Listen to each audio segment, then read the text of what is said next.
पाकिस्तान तहरीक इंसाफ पारां हैदराबाद में महांगाई ख़िलाफ़ एहतजाजी मार्च ऐं धरणो।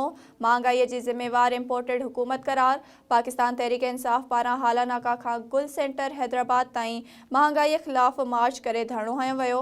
महांगाई मार्च जी अॻवानी अॻूणो गवर्नर सिंध इमरान इस्माइल ऐं सिंध असेंबलीअ में मुख़ालिफ़ धुर जे अॻवान हलीम आदिल शेख कई।